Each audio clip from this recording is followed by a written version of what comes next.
Bueno, buenas tardes. Damos comienzo hoy, ahora al 11º panel de la celebración del Instituto de Filología. En este caso el panel se llama Maestros y Editores de la Literatura del Siglo de Oro en el Instituto. Les agradecemos mucho que hayan venido esta tarde aquí y sí, tenemos que acomodar algunas cosas técnicas.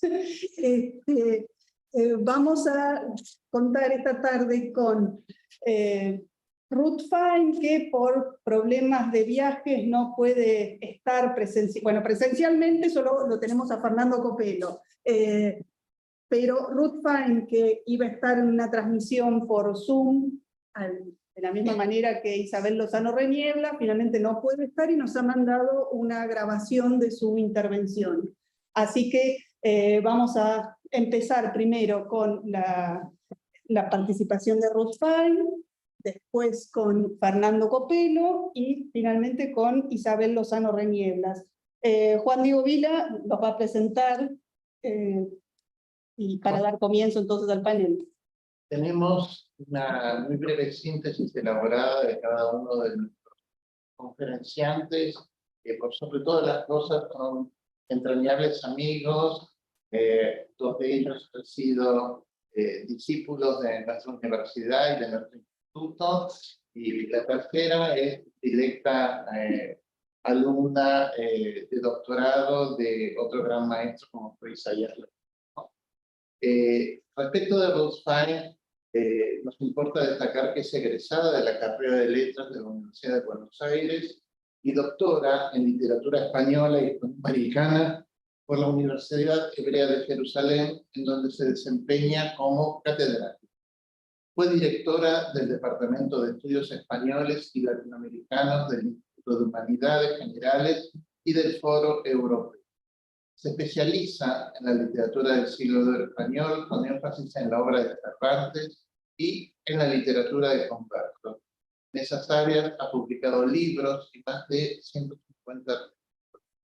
Es además, hasta hace muy poco era, por dicho, presidenta de la Asociación Internacional de Hispanistas, fue fundadora y primera presidenta de la Asociación de Hispanistas de Israel, actualmente presidenta honoraria de la misma, y desde mayo de este año es presidenta de la Asociación Internacional de Cervantes.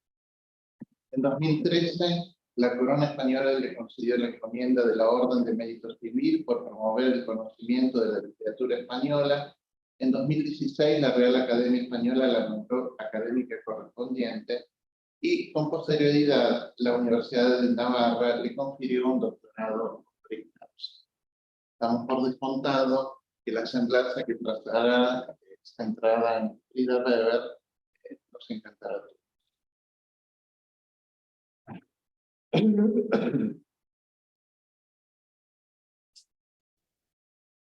Muy buenas tardes y felicitaciones al Instituto de Filología y de Literaturas Hispánicas, doctora Maru Alonso, en su centenario.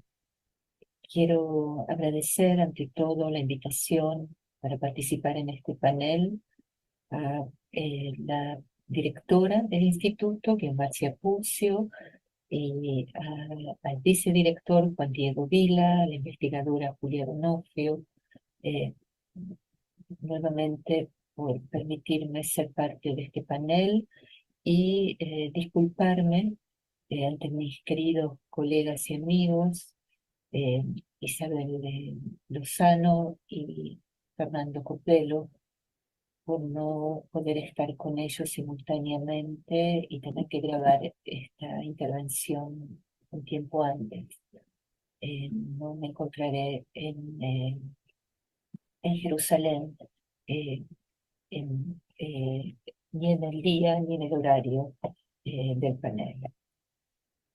He elegido la figura de Frida Weber de Kurland, que ha sido mi maestra y que en gran medida ha sido también mi guía, mi orientadora. Lo veo como un homenaje personal. Me permitiré aquí compartir pantalla con ustedes. Ayer no se va a ver.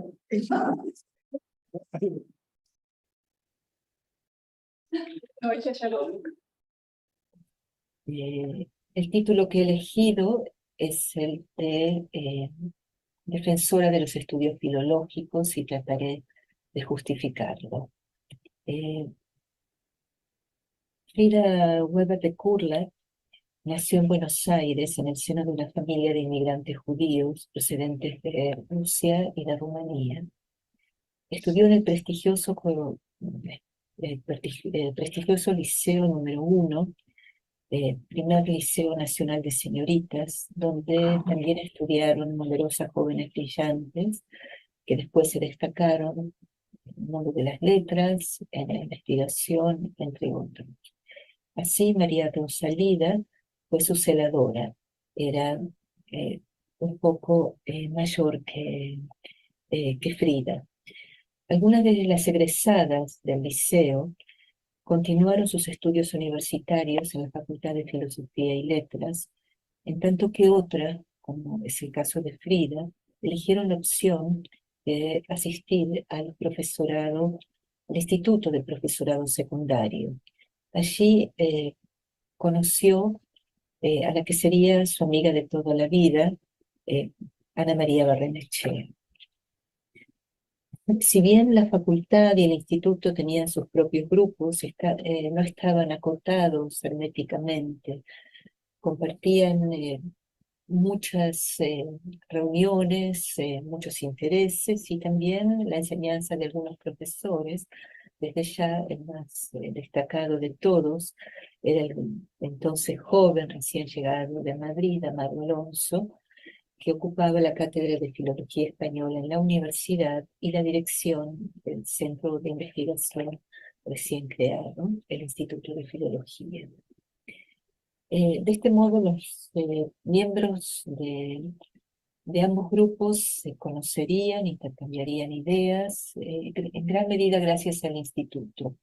Y Frida disfrutó mucho de esta experiencia en los años 30, experiencia que le ayudó probablemente a superar una decepción que fue no haber conseguido un puesto a pesar de haberse graduado con honores en el Instituto de Profesorado. En ese periodo, ningún liceo de la capital aceptaba como profesora a una hija de inmigrantes judíos. Buscó caminos compensatorios y no le fue nada difícil obtener una beca de distinción, la beca Mary Paul Collins, que le permitió pasar un año fructífero en Bryn Mawr en los años 39-40, y allí se transformó en discípula directa del importante hispanista europeo Guillet, quien la introdujo en la investigación del teatro español del siglo de oro. A su regreso al país, formó parte del grupo que impulsó la revista de Filología Hispánica, promovida por Amado Alonso, como sabemos. Y de su pluma aparecerá, entre otras cosas, un estudio concebido en clave sociolingüística basado en la observación directa del dialecto urbano nativo. El artículo se titulaba Fórmulas de tratamiento en la lengua de Buenos Aires, publicado en 1941. Lo destaco porque el enfoque social del análisis lingüístico, sincrónico y diacrónico, siguió siendo uno de los rasgos distintivos de las investigaciones de Frida Kurlat. Como sabemos, entre los años 1946-47, varios acontecimientos despoblaron el instituto: la muerte de Enrique Sureña, la partida de Amado Alonso a Harvard, Rosenblatt a Caracas, Raimundo Lida al Colegio de México, María Rosa Lida a Berkeley. En poco tiempo se hizo evidente que las ausencias podrían compensarse con la promoción de algunos de los jóvenes académicos ya promisorios. El nuevo papel fue llevado a cabo con excelencia y en circunstancias difíciles por Ana María Barrenechea y a comienzos de los 70 por Frida Weber de Kugler. Durante su gestión, gracias a su inagotable energía y a pesar de la crisis financiera del país, logró obtener dinero del Fondo para la Investigación Científica de la universidad para proyectos emprendidos por su equipo de licenciados. Desde principios de los 60 hasta mediados de los 70, Frida empleó toda su energía en recuperar el antiguo entusiasmo local por la filología, en la encrucijada en la que se hallaba entre la historia literaria, la crítica textual y la lingüística diacrónica. Todo ello a pesar de las condiciones políticas y económicas cada vez en mayor deterioro. Su pragmatismo, su firme convicción de que el trabajo en equipo constituía la forma más idónea de reunir eficazmente a jóvenes aspirantes académicos y de concentrar energías en un proyecto concreto, delimitado, le impulsaron a emprender su seminario de posgrado, como también una edición conjunta de la recopilación en Metro de Diego Sánchez de Badajoz, autor del que ella se convirtió en gran experta. El trabajo en equipo llevó a la publicación en 1969 de un volumen de casi 600 páginas que contiene los textos de 40 piezas, en su mayoría farsas, pero también danzas, romances, cantares y coplas del célebre autor de teatro y poesía lírica. La notable introducción del volumen estuvo a cargo de Frida, quien para ese entonces ya tenía en su haber una cuantiosa lista de publicaciones, entre ellas una monografía sobre el teatro de Fernán González de Eslava, un dramaturgo precoz muy vinculado a la fase colonial del Nuevo Mundo y que había llamado la atención de Amado Alonso. Aquí transcribo una breve selección de sus publicaciones. Deseo mencionar, por ejemplo, el artículo sobre el negro como tipo cómico en el teatro español del siglo XVI. Este artículo trata un tema que le permitió mostrar de forma excelente esa doble faceta de investigadora literaria y lingüística, orientada a ambas líneas. En ese sentido, Jacob Malkiel mencionaba que entre los discípulos dejados por Alonso en Buenos Aires, las dos más fuertecitos, si no exclusivamente adictas a la investigación lingüística, han sido Ana María Barrenechea y Frida Weber de Kugler.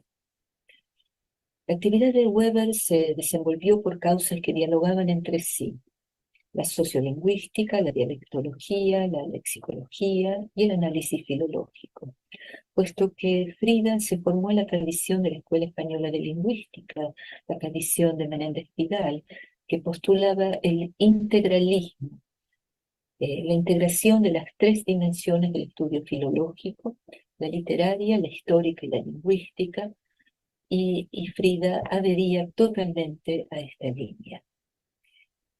Ya desde 1959 había obtenido el cargo de profesora asociada de literatura española en la Universidad de Buenos Aires, concentrándose en investigaciones tan importantes como las que dio a conocer sobre teatro y que son consideradas paradigmáticas.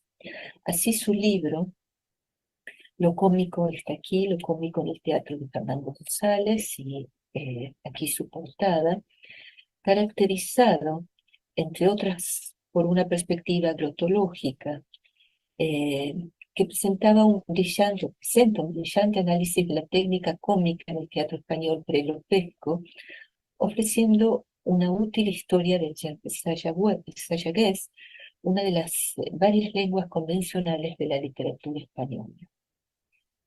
Un libro frustrado que nunca llegó a acabar es El tipo del negro en la escena española de los siglos XVI. Las numerosas fichas hoy se conservan en la biblioteca del Instituto de Filología.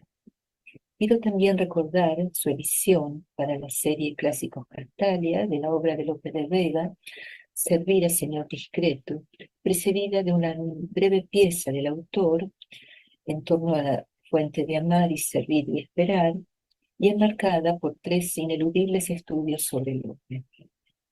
Cuando el instituto se vio sacudido por la confusión política y económica de la historia argentina, y a medida que la filología era objeto de duros ataques ideológicos y recibía escaso apoyo de la derecha militarista, Frida concibió la brillante idea de volver a reunir y reactivar todas las fuerzas y recursos filológicos aún a su alcance en una impresionante demostración de coraje y lealtad. Como vehículo eligió un volumen testimonial de vigorosa arquitectura en honor no de un individuo, sino del instituto, expresión máxima de los ideales filológicos que ella acariciaba. Así, el homenaje al Instituto de Filología y Literaturas Hispánicas Dr. Amado Alonso, en su cincuentenario, 1923-73, vio la luz con la inclusión de una obra póstuma de María Rosalida. Frida tuvo que soportar durante años el incesante torrente de críticas procedentes de ambos extremos del ámbito universitario, así como también la falta de fondos para la compra de libros, vitalmente necesarios tanto para el instituto como para la universidad, y, en cierto modo, la incomprensión por parte de una rápida sucesión de gobiernos autoritarios. Cuando hacia el final se retiró por completo de las responsabilidades administrativas, a pesar de su reincorporación a la docencia, aún le quedaban por delante años de fructífera investigación. Pero la tan merecida perspectiva no iba a durar mucho. La misma enfermedad que en 1962 había derribado a su antigua celadora, a saber, un tumor cerebral, y tras un leve alivio gracias a la cirugía, finalmente la hizo sucumbir. Frida Weber de Kurland, ferviente promotora de la causa de la investigación filológica, profesora dedicada, investigadora brillante, entusiasta, una persona en todo momento dispuesta a unar esfuerzos con otros, hoy quiero recordarla. El instituto la ha recordado ya en un volumen en homenaje a ella, que apareció años después de su muerte. Pero este es mi recuerdo personal. Yo estudié en la Universidad de Buenos Aires en una época nefasta, la época de la dictadura. El curso de Frida, de filología, también como el curso de Celina, que será recordada en este panel, han sido una luz en medio de tanta mediocridad y de tanta tristeza. Frida me impulsó a continuar los estudios en el exterior. Yo fui su alumna y también su ayudante de cátedra. Valgan estas palabras de afecto para quien fue una querida y recordada maestra y guía. Muchas gracias.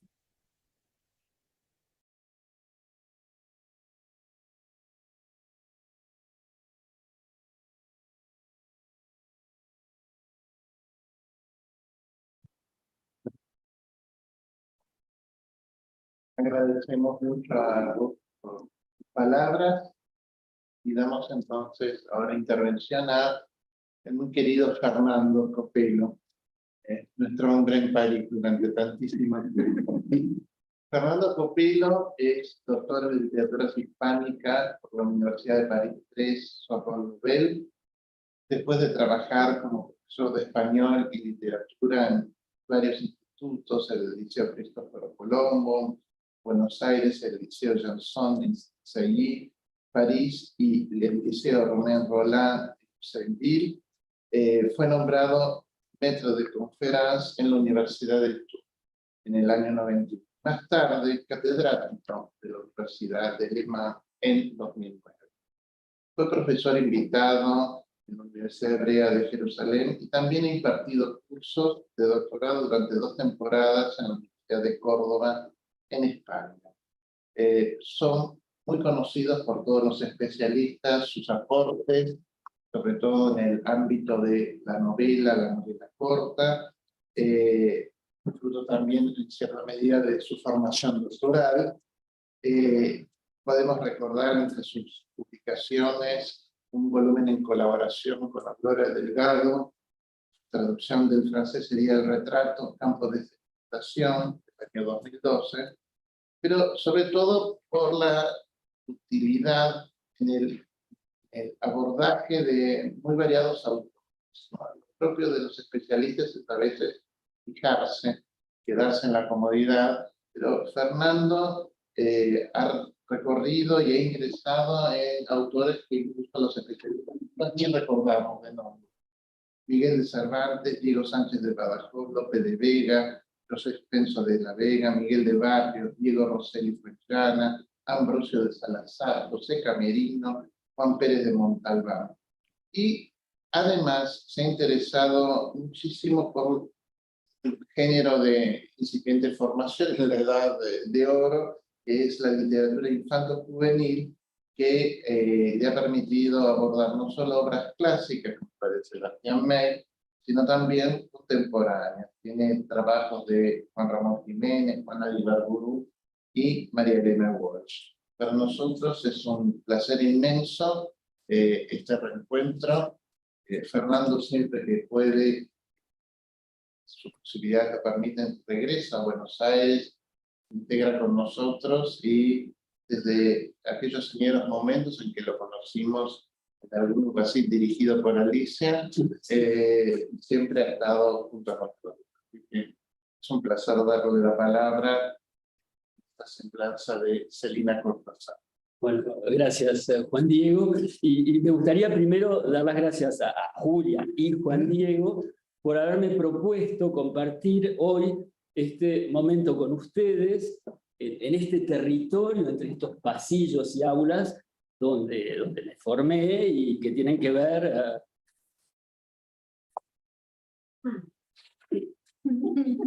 con momentos esenciales de mi vida, porque aquí conocí a mi mujer, con quien vivo hace 40. Bueno, antes de entrar en el tema más preciso del panel, referido de modo más específico a la edición de textos clásicos hispánicos en este espacio del sur, del hemisferio sur, me gustaría decir 2 o 3 cosas más generales sobre Celina Sabor Cortázar, o Celina Sabor de Cortázar, como se decía entonces, con esa preposición que indicaba pertenencia y que hoy nos parece tan de otro tiempo. Sin embargo, en ese apellido Cortázar, que era el de su marido, especialista en ciencia folclórica, se iba intrometiendo, porque así lo imagino, en conversaciones y sobremesas, otra mirada acerca de las creaciones artísticas que dejaban de ser doradas o áureas para transformarse en reales, de carne y sangre, profundamente vividas. Y hay justamente un trabajo de Marina Spalieiro, de 2014, que recuerda justamente estos aspectos en los estudios de Celina, que es Celina Sabor de Cortázar, Cervantes y el folclore. Bueno, y recuerdo ahora uno de los trabajos que más me impresionó, entre los que debemos a Celina, Literatura culta y folclore literario en la España áurea, publicado primero en Salta en 1980 y luego en 1987 en el libro de ensayos para una relectura de los clásicos españoles. Y esa palabra relectura me parece sumamente acertada, porque no solamente indica una búsqueda nueva, sino que lo hace desde el ángulo de la recepción, que es lo que nunca descuidaba Celina Cortázar. Y la tarea de editar está ampliamente asociada a la cuestión de la recepción, por otra parte. Bueno, la labor de Celina Sabor Cortázar, que vivió entre 1913 y 1985, reúne de manera magistral 2 actividades, la de la enseñanza y la de la investigación. No en vano, diferentes semblanzas asocian en ella docencia e indagación académica. Así nos dice Melchora Romanos en un retrato escrito en Olivar en 2005. Celina Sabor de Cortázar estableció un diálogo permanente entre enseñanza e investigación, ya que no concebía que ambas funciones pudieran estar disociadas. La cátedra constituía para Celina el campo de experimentación en el que ponía a prueba la eficacia de sus propuestas críticas. En una carta fechada en enero de 1984 me dice: a lo mejor tenía razón María Rosalida, a quien tanto admiro, cuando me decía: Celina, dedique menos tiempo a la enseñanza y publique más. El mejor magisterio es el libro. Es cierto que el libro es buen magisterio y permanece más allá de la muerte, pero sin el sentimiento que transmiten la persona y su voz, los ademanes y los gestos, no hay despertar ni apertura de caminos. Y eso se daba en el aula. La profesora porteña, Celina, lograba transformar los viejos textos en maravillosos aljibes donde cada uno rescataba su propia lectura privada y viva. Dicho de otra manera, la relectura de los textos de los siglos XVI y XVII renacía a través de ella con imperiosa actualidad. De allí su compromiso con la divulgación y con la apertura hacia públicos amplios. Y logremos en relación con su tarea de editora de los clásicos, todo ello vinculado a casas editoriales que merecerán nuestra atención, porque una casa editorial define muchas cosas. Por fin, en esta presentación, me gustaría evocar lo que significó la Cátedra de Siglo de Oro, coordinada por Celina Sabor en los años de la dictadura. Y algo ha dicho de esto Ruth. Sin duda, porque las cosas viejas no parecían representar un peligro para los anticuados y sanguinarios gobernantes, las profesoras de esta cátedra avanzaban sin ningún temor a la censura y la bibliografía hacía eco de dicha apertura. En aquella Argentina, la literatura del llamado Siglo de Oro podía dar lugar también a discursos militantes y paródicos, como el de María Elena Walsh, que comienza su artículo Desventuras en el País Jardín de Infantes, publicado en Clarín en 1979, citando unos versos de San Juan de la Cruz. Todo ello para decir hasta qué punto muchos de los que estamos aquí, en este Instituto de Filología, pudimos salir adelante. Toda una generación de futuros profesores e investigadores aprendió junto a las damas de la cátedra a mirar, leer, ver y explorar los textos en un universo sin barreras. Y eso no era lo habitual en aquellos tiempos de obligado sigilo. Vayamos ahora a la cuestión de Celina Cortázar como editora de textos áureos. La primera pregunta que me hago es, ¿qué significa editar? Y llego a la conclusión siguiente. Editar es acompañar un texto pensando en un receptor. Es tarea sutil y a la vez humilde, porque el editor va a iluminar el texto siempre desde el costado del escenario. Pero hablar de receptores, hablar de receptores. ¿A qué receptores se dirige el editor? Voy a recorrer rápidamente la lista de los textos editados por Celina Sabor sin referirme, porque ya se ha hecho, a su participación en el seminario de Frida Weber de Kurlat, destinado a publicar la recopilación en Metro de Diego Sánchez de Badajoz, que quizá haya sido una de las más importantes contribuciones de este instituto en la marcha de los estudios hispánicos internacionales. En 1966 se edita en Capeluz, es la primera edición, un estudio preliminar y notas del alcalde de Zalamea, de Pedro Calderón de la Barca. Y al año siguiente, Celina Cortázar edita en la misma editorial La vida de Lazarillo de Tormes, que marca ya una preferencia por el relato que se va a confirmar después. Sabemos además que Celina no llegó a culminar el proyecto que tenía entre manos, un libro titulado El Quijote y el nuevo arte de narrar. En una carta que me mandó en junio de 1984, tras renunciar de modo obligado a la cátedra, me dice: qué descanso tan grande era eso de no tener que empezar a preparar el material para el año lectivo. Desde hacía 40 años que no tenía tal alegría. Me di cuenta entonces de lo maravilloso que era planear la vida como uno quiere. Como mi futuro es pequeño, decidí disponer de él y aprovecharlo. Ante todo, retomé mi piano y le dediqué varias horas diarias. Planeé ese libro con el que sueño sobre el Quijote y comencé a recoger mis notas sobre el asunto, que son abundantes, pero que no están sistematizadas. Pero todo en vano. Una semana antes de comenzar las clases me llamó Enrique Pesoni, nuevo director del Departamento de Letras, para conminarme a volver. Los ruegos y las escenas, algunas cómicas. Si usted se va, yo me suicido, me decía graciosamente, pudieron con mis decisiones, con mis ilusiones y con mi tranquilidad.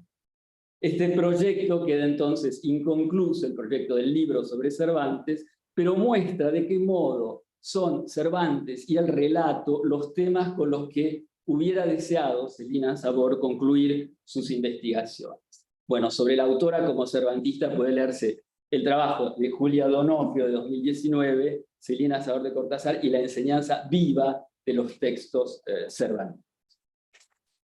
Volviendo a las ediciones.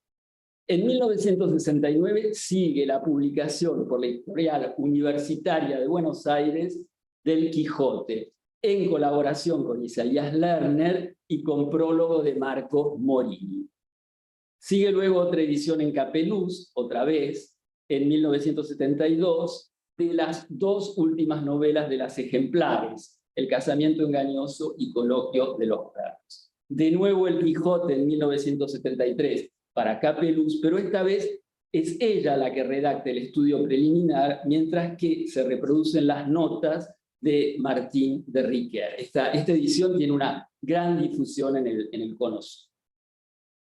Por último, unos años después, en 1982, edita Celina Cortázar La Gatomaquia de Lope de Vega para la editorial española Castalia. Aparece allí su trabajo en el mercado europeo, lo que le da una visibilidad que no tienen sus ediciones anteriores. No olviden que estamos examinando una difusión en un mundo anterior al de la red globalizada, del que Celina tenía plena conciencia. Estamos en el fin del mundo, en un aislamiento infecundo, ignorantes e ignorados de todos, me dice en una carta de marzo de 1985. Entonces, recapitulando, 6 textos editados, además de su participación en la edición de Sánchez de Badajoz. Uno sobre Calderón, luego el Lazarillo, otro sobre Lope de Vega y 3 veces Cervantes. En 2 ocasiones el Quijote y además 2 novelas ejemplares que conforman una. La preferencia por el relato, por la narración, es evidente incluso en el caso del texto de Lope, que es una epopeya paródica. Ahora bien, ¿a qué público llega Celina a través de estas ediciones? Cuando en el principio de la década del 70, mi profesora de literatura española en el secundario, Virginia Requeni, nos dijo: para la semana que viene lean El alcalde de Zalamea, compren de preferencia la edición de Capeluz. Yo me dirigí a una papelería de la avenida Santa Fe, que también vendía libros de textos, y allí compré La comedia de Calderón. Entonces, mucho antes de ir a la universidad, estaba yo ya aprendiendo a través de Celina Cortázar, no porque leyera la introducción en su totalidad, pero sí las notas que me permitían comprender la obra. El circuito estaba establecido con un público amplio, aunque limitado al sur del continente. El vínculo de Celina Cortázar con Capeluz es un vínculo interesante. La mayor parte de sus ediciones, 4, son publicadas por esta editorial. Adolfo Capeluz llegó a Buenos Aires en 1891. En 1905 inició su actividad como casa de papelería, imprenta y luego editorial, y se especializó en libros escolares. Es Jorge, el hijo, quien lleva luego adelante la empresa en la que se crea en 1953 la biblioteca Golu, Grandes Obras de Literatura Universal. Y esta colección de vanguardia integra además la obra de escritores recientes y contemporáneos, Borges, Bioy Casares, Siria Poletti, entre otros. Estos libros circularon en el territorio argentino y fueron empleados tanto por alumnos secundarios como por estudiantes universitarios. Pero el hispanismo internacional los ignoró por cuestiones de mercado. En este sentido, fuimos nosotros los privilegiados del fin. Me parece particularmente interesante su trabajo acerca del casamiento engañoso y coloquio de los perros, que pone en relación las dos novelistas y las estructura como binomio, dándole un acceso novedoso a este fragmento de las novelas ejemplares. En cuanto a la edición del Quijote en Eudeva, publicada en 1969, se trata de un trabajo en equipo terminado ya en 1966. El estudio preliminar está firmado por Marcos Morínigo en marzo de 1966 y la advertencia de Cortázar y Lerner en enero de 1966. Se trata entonces de un proyecto llevado a cabo en la época en que Boris Spivakov fue gerente de esa editorial, que abandonó en agosto de 1966 como consecuencia del golpe de Estado del general Onganía, creando luego el Centro Editor de América Latina. Esta edición del Quijote obedece entonces a un proyecto editorial muy claro: más libros para más, con una actitud contraria a todo elitismo. La idea de crear esta edición ilustrada, maravillosa, es además revolucionaria, ya que las ilustraciones de Roberto Páez le dan a la obra un color, una paleta vanguardista que coloca al viejo siglo de oro en la vibrante actualidad. Les muestro, por ejemplo, una de las ilustraciones, y mi hermana que la tenía me la acaba de regalar. Me vuelvo a Francia con eso. De hecho, Celina Cortázar colabora luego con el proyecto editorial del Centro Editor de América Latina a través de 2 libros, la poesía de Garcilaso de la Vega y la poesía de Quevedo. Bueno, he vuelto a observar esta obra, el Quijote de Eudeva, cuyas notas, según apunta Julia Donofrio, acompañan al lector sin apabullar. Y me voy a detener en alguna observación que aparece en la advertencia firmada por Lerner y Cortázar, o sea que ahí hay una opinión compartida, una opinión de a 2. En un momento se dice: cuando fue posible a estos datos añadimos los que ofrecían una relación clara con la realidad lingüística americana, para hacer resaltar no solo la unidad histórica entre el español de los siglos XVI y XVII y el español de América, sino también la cercanía múltiple de los clásicos. Me agrada particularmente esta noción de cercanía múltiple entre los textos hispánicos e hispanoamericanos. Es decir, que hay aquí una perspectiva en cierto sentido latinoamericana del estudio de los clásicos, que aparecen integrados en una lengua común, que es la lengua iberoamericana y española, como un conjunto en el que no hay jerarquías. Apenas un detalle, pero que para mí dice mucho. Otro elemento que me ha llamado la atención: en las páginas 13 y 14 de los 2 editores enumeran las ediciones anteriores del Quijote que han revisado. Se trata de varias ediciones, entre las cuales se encuentra también la edición argentina de Arturo Marazo en 2 volúmenes, publicada en 1955 y con una segunda edición en el 61. Pero a mí me ha llamado la atención la mención de la versión juvenil de José Oría, publicada en Buenos Aires en 1947 por Estrada, y que lleva algunas ilustraciones de Gustave Doré. ¿Por qué me interesa? Porque la crítica académica ha desdeñado y sigue desvalorizando a menudo la literatura infantil. Entonces, incluir en la perspectiva de un trabajo editorial el legado de un libro juvenil señala una gran apertura y un trabajo pormenorizado. Me gustaría evocar por último la edición de La Gatomaquia, de Lope de Vega en la editorial Castalia en 1982. Esta edición le permite a Celina Cortázar una difusión internacional que no pudieron tener sus trabajos publicados en el sur. A la vez, merece destacarse el esfuerzo que significó iluminar, permitir el renacimiento de una obra olvidada. Cuando Celina prepara esta edición de La Gatomaquia, los trabajos específicos sobre esta obra de López son escasos. Apenas 2 artículos, uno de Ramón Gómez de la Serna y otro de Inés MacDonald, y el capítulo de un libro de Vittorio Borghini.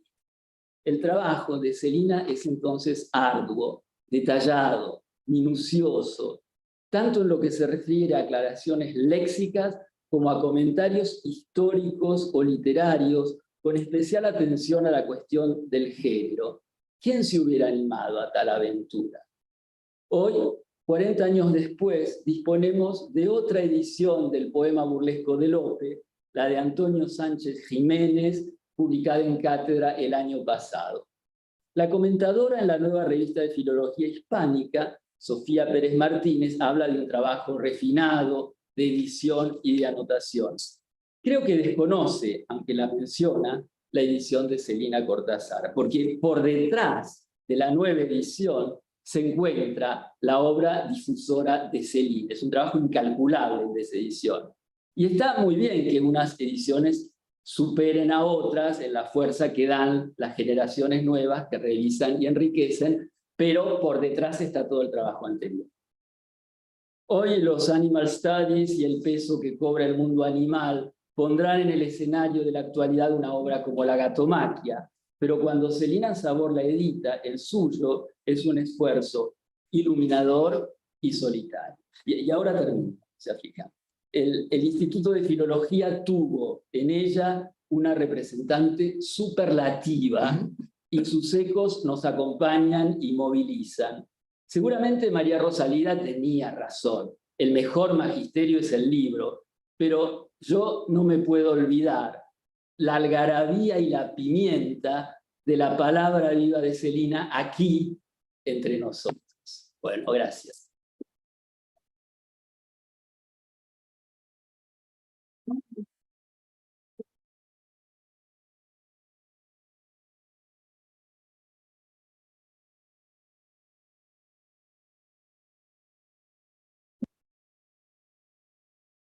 Bueno, muchas gracias, Fernando, por estas bellísimas palabras, aparte tan coincidentes y tan capaces de recrear y de representar a Celina, aquellos que nunca tuvimos la fortuna de conocerla personalmente. Pero todo lo que con Julia podemos recordar de Celina, es decir, es un recuerdo de alguien que conocemos por la letra, por sus lecturas, está perfectamente vivificado por vos. Ella sigue presente en nuestros corazones, en el equipo de cátedra, es la cátedra de Celina, bien, siglo de oro, y bueno, es el mejor, es un testimonio de acá. Y vamos a dar entonces la palabra ahora para cerrar al menos este momento de la mesa redonda dedicada al ciclo evocativo, a Isabel Lozano Renieblas, también entrañable amiga, a quien tuve la fortuna de conocer gracias a los Lerner, tía e Isabel. Isabel Lozano es catedrática de literatura española en Dartmouth College, Estados Unidos. El eje que vertebra su investigación es la estética de la novela y, en especial, las estéticas de las novelas cervantinas. Para ello trata de comprender la obra literaria, tanto las cervantinas como las medievales, de su aportación en la gran evolución del género de la novela. Esta evolución sigue caminos diversos y debe ser entendida como el producto de la expansión de la imaginación de una determinada cultura. En su primer libro, Cervantes y el mundo del Persiles, propone una lectura estética de la última obra de Cervantes. Novelas de aventuras medievales se orientan en la misma dirección, pero centrándose en el devenir del género de la aventura desde la antigüedad hasta el Renacimiento. Su libro, Cervantes y los retos del Persiles, aborda la tarea que quedó pendiente en su primera monografía, los retos cervantinos en el dominio del discurso. Un segundo eje de investigación lo constituye la comprensión de lo cómico en Cervantes. Sobre ello ha escrito, en colaboración con Fernando Romo Feito, Sales Cervantinas, que recoge la trayectoria de lo cómico en el autor del Quijote. En la actualidad, trabaja sobre las novelas ejemplares en un intento por explicar ese gran crisol de experimentación literaria en el que Cervantes propone una nueva manera de computar. Isabel, a quien le agradecemos que se haya sumado con entusiasmo a este panel, nos hará el recuerdo, compartirá con nosotros su experiencia de conocimiento y vida de el entrañable Isaías Lerner.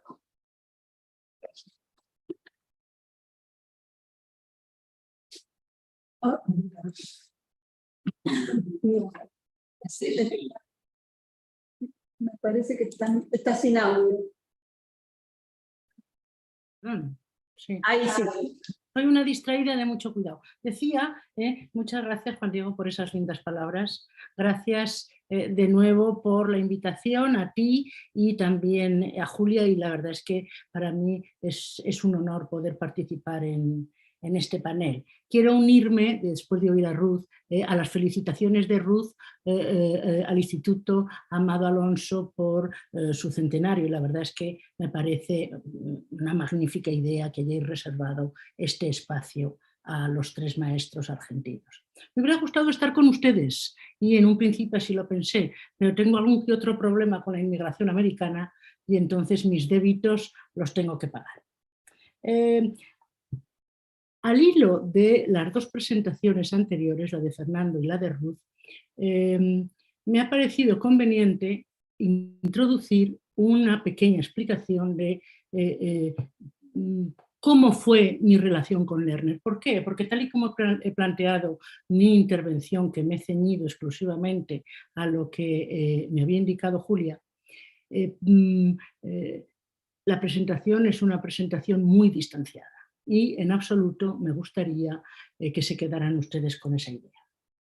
Mi relación con Lerner está íntimamente vinculada a 3 ciudades: Barcelona, Nueva York y Hannover, New Hampshire. En el año 1998, año arriba, año abajo, la IH celebra un congreso en Barcelona. Yo había acabado en ese momento los estudios de licenciatura, quería hacer la tesis. Fui a escuchar una conferencia de Isaías Lerner y allí mismo le dije que quería hacer la tesis con él, y su respuesta fue que le escribiera una carta y que iniciaríamos el proceso. Bueno, pues eso me llevó a Nueva York, me dirigió la tesis en Nueva York, trabajé además sobre lo que quería y me dio plena libertad, sobre el Persiles, y luego en el año 96 le diagnosticaron a Lerner un cáncer. Y entonces, bueno, pues después de los tratamientos pertinentes, decidió descansar en el año 96 en Hannover, en Dartmouth College, porque allí estaba enseñando Lee. Entonces, a mí me ofrecieron, por supuesto por mediación de Lee, un primer visiting, y Lerner vino como profesor visitante. Claro, imagínense ustedes que Lía llamaba al pueblecito Orbajosa. El aburrimiento era tremendo. No había posibilidades de hacer absolutamente nada. A Lerner se le ocurrió la idea de que lo que teníamos que hacer era ponernos a anotar el Persiles para una edición.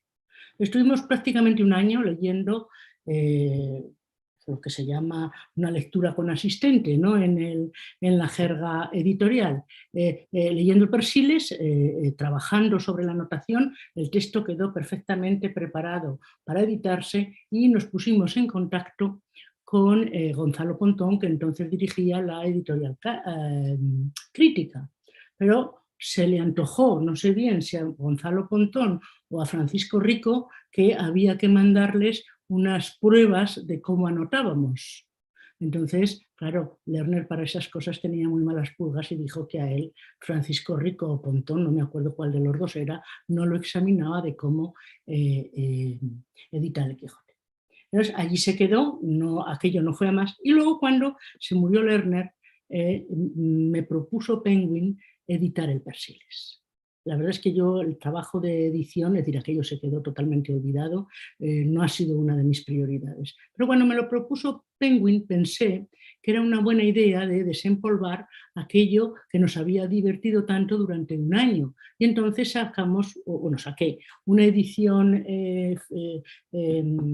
de difusión y con el permiso de Lía añadí el nombre de Lerner. Entonces, pues claro, en cierta manera lo que hice fue reflejar en esa edición lo que habíamos trabajado aquel año. Fue un año, tengo que decir, que lo recuerdo con mucho cariño, porque además, claro, tanto ir y venir a la biblioteca, entonces él estaba trabajando en la Silva de Pero Mesía, descubrimos como 13.000 obras de teatro, teatro español sin catalogar. Quiero decir que, bueno, no solamente he sido alumna de Lerner, sino que sí que hemos vivido algunos momentos que por lo menos a mí me han dejado una honda huella. Y que además, por ejemplo, el episodio de Barcelona revela mucho el tipo humano que era Lerner. Les di como título la anotación editorial de Isaías Lerner. Yo creo que debería haber puesto, que es mucho más acertado, la editorial la anotación léxica, perdón. ¿No? Entonces, bueno, de eso es de lo que les voy a hablar. Tampoco voy a trazar una trayectoria investigadora de Isaías Lerner, sino que me voy a ceñir al concepto de anotación. Uno de los aspectos que más llama la atención en la trayectoria investigadora de Isaías Lerner es una constante, y es esa lealtad al Instituto Amado Alonso. El último artículo que publicó, 1 o 2 años antes de morir, podemos ver con toda claridad esa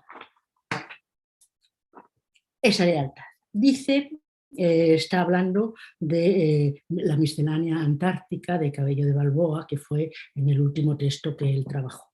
Dice, el título pues corresponde, está explicando el título pues corresponde ampliamente al contenido de la palabra miscelánea, tomada directamente del latín en su significado de mezcla de escritos. Delata una voluntad erudita y humanista que, en efecto, se comprueba constantemente en la lectura atenta del texto. La palabra era poco frecuente y el corpus diacrónico del español registra un solo ejemplo previo a Cabello de Balboa. La palabra miscelánea sigue siendo un cultismo hasta hoy, con muy escaso uso fuera del ambiente universitario. También es cultismo latinizante antártica, que en el sentido de perteneciente al hemisferio sur ya aparece en la primera parte de la Araucana y en la Galatea de Cervantes. Y digo que me conmueve esa lealtad a su formación primigenia, porque en este fragmento se oye una voz, y la voz que se oye es la del lexicógrafo. Si ustedes quieren filólogo, pero yo acotaría también lexicógrafo. La formación, ustedes la conocen mejor que yo. Lerner se va entre sus maestros. Se cuentan, Ana María Barrenechea le dedicó un homenaje junto a Elías Schwartz en 1984, Marcos Morínigo, con él hizo la tesis doctoral, pero también editó la Araucana y aprendió en gran medida el oficio de editor. Rafael Lapesa, con algunos también entre sus profesores, algunos profesores visitantes, Rafael Lapesa, Ángel Rosenblatt, y con ellos dos se versó en la lexicografía. De ellos aprendió el gusto por la lexicografía, hasta tal punto que Lerner va a colaborar con el Instituto de Lingüística de Buenos Aires para, al cargo de Salvador Buca, para estudiar las lenguas indígenas del norte de Argentina. Y por supuesto María Rosalía. Se trata de una formación clásica que va a tener dos focos predominantes. Uno es, como he dicho, la lexicografía y el otro es la edición de textos. Uno ya se ha mencionado, lo ha mencionado Fernando, en el año 1969 saca una edición con Celina Sabor de Cortázar. Esta formación clásica, en cierta forma, se va a modificar, o si ustedes quieren, ampliar. ¿Por qué? Él viaja a Estados Unidos, se exilia en el 63-64, primero va como profesor visitante a la Universidad de Illinois y luego leerá la tesis en la misma universidad, donde se graduará bajo el magisterio de Morínigo. En 1971 va a trasladarse a Nueva York al primero al Lehman College, luego al Graduate Center. Allí va a ejercer una extraordinaria labor porque es la época dorada del Graduate Center, que además en los años 70, un poco posterior, yo tuve el privilegio de vivir. Lerner tenía algo, era muy cervantino, muy contradictorio y al mismo tiempo la contradicción se anulaba en sí misma. Y era un gran elitista porque lo era, y al mismo tiempo tenía una enorme debilidad por dirigirse siempre a los más desfavorecidos. Y eso en la labor institucional que hizo en el Graduate Center lo llevó a cabo. Su condición de exiliado, como digo, lo forzó de alguna forma a ciertos ajustes, ¿no? A ciertos ajustes que tenían que ver con introducir en su investigación aspectos o si ustedes quieren teorías que estaban en boga Latinoamérica, desde luego, pero sobre todo, yo lo conozco menos, Europa y en Estados Unidos. Y aquí me refiero a la estética de la recepción. Lerner lo que va a hacer en su concepto de la notación es incorporar algunos aspectos de la reader response o la estética de la, pero no todos, solamente aquello que es compatible con la filología. Esto en un primer momento, luego veremos que se añadirá otro segundo estrato, por decirlo así, que viene del historicismo. Esta incorporación del lector tiene que ver con que, claro, desde el punto de vista de la estética de la recepción, el lector tiene un papel muy importante, yo diría que fundamental, prevalente en lo que es la concepción del texto. Pero claro, Lerner era muy consciente de las limitaciones que tenía esta posición y además que entrañaba para él una enorme contradicción, es decir, multiplicidad de lectores exige multiplicidad de interpretaciones. Yo no me voy a ocupar aquí de cómo comprendía Lerner el texto en sí, ¿no? Pero, desde luego, era un firme defensor de la lectura literal. No se permitía subjetivismo con el texto. De hecho, era muy cuidadoso a la hora de introducir modificaciones a la escritura del autor, yo diría que escrupuloso, incluso. Entonces, lo que va a hacer es acomodar la estética de la recepción a lo que le imponía la filología. Me voy a centrar en un primer artículo que publica con Celina Sabor y en los artículos que luego va a publicar él en los años 90, porque aquí se ve muy bien la evolución que Lerner tiene en cómo concibe la notación del texto. En Notas al texto del Quijote, los dos autores conciben las notas como una guía del lector contemporáneo. Y quiero subrayar lector contemporáneo porque luego vamos a ver cómo esto da la vuelta. explican el texto con una doble apoyatura, bien diccionarios, bien textos culturales anteriores, y además les preocupa ejemplificar los problemas que ellos creen esenciales en la notación, que son gramaticales, ecdóticos o histórico-culturales. En los artículos que escribe Lerner en los años 90, esta idea va a ser la idea base, pero se va a ampliar, porque a él luego le van a interesar otras cosas. Se va a producir un cambio sustancial, y el cambio sustancial es que ese lector, la importancia de ese lector, se va a concretar no en cualquier lector, sino en el lector de época, ¿no?, que es al que se va a dirigir Lerner.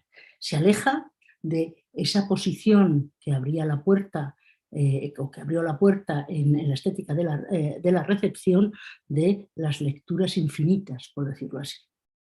Cito de El Quijote palabra por palabra. Para Lerner, dice: nada más alejado de mi idea del texto que lecturas que deducen del texto cervantino respuestas a problemas de nuestra época. Posiblemente esté apuntando hacia la psicocrítica, ¿no? Es decir, él está muy alejado de esas ramificaciones de la pluralidad de lecturas. El foco de interés lo va a llevar a el sentido que un texto pudo tener para sus primeros lectores. Eso es decir, en toda la época de los 90, ese va a ser el foco que va a articular la concepción de Lerner de las notas. Es decir, que si en un primer momento la anotación supone esa guía para el lector contemporáneo, en un segundo momento se superpone, en primer lugar, el lector de época.